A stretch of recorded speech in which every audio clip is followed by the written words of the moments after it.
ভোটের মাঠে আবো লিখেছে ডক্টর ছালেক রেজা ভাই। 12 তারিখ সকাল সকাল ভোটের মাঠে যাব। 30 টাকা গোছায় রাখিস, বাদাম কিনি খাবো ভোটের দিন, কারণ আমি নিয়ে যাবো না সাথে। আমি যদি খাবার কিনি ভাগ বসাবেন তাতে। তুই মনে মনে কি বলতেছি বল? এত বাদাম ভাজা কিনে দেওয়ান, আমার সাথে চল। আমার সাথে থাকিস যদি পাবি টাকার কাড়ি। শুধু ভোট চেতে যেতে হবে প্রতি বাড়ি বাড়ি। আবল তাবল কারণেই ভোট চাবো না ভাই। দেশের ভালো চায় না যারা, তাদের নেই ঠাই। শনি যা তুই একটা কথা আজকে বলি দেই, তো তোর মতন নেতা কোথায় ঘোরার সময় নেই। কেন? আমার গুনতে পারিনি তো ভাই।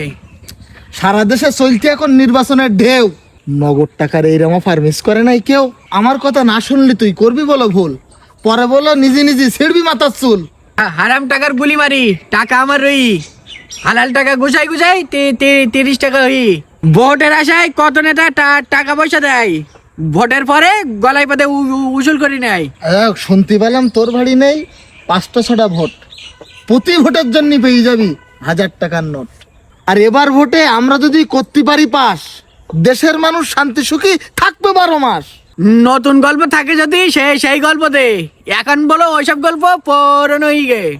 মনে করিস হাবুডুবু হাবাগু বাবা না, কোনটা ভালো কোনটা খারাপ আছে আমার জানা।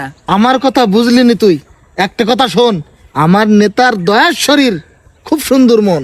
ভালোই বুঝলাম, তোর কাজ হলো না মোটে। পিঠির চামড়া তুলি নেবো জিততে পারলি ভোটে। ও হুমকি দামকে ভয় করিনি, যতই করি জোর। তোর মতন পাতি নেতা গুলি মারি তোর। ত্যাগী দলে থাকবো যারা ভালো পথে চলে, জনগণের পাশে দাঁড়াই, উচিত কথা বলে। শোনেন, ভোটটা দেবেন ভালো লোকের, ভোটের মাঠে যাই। বিবেকটাকেও বেশি না জন, টাকা পয়সা খাই। Thank you.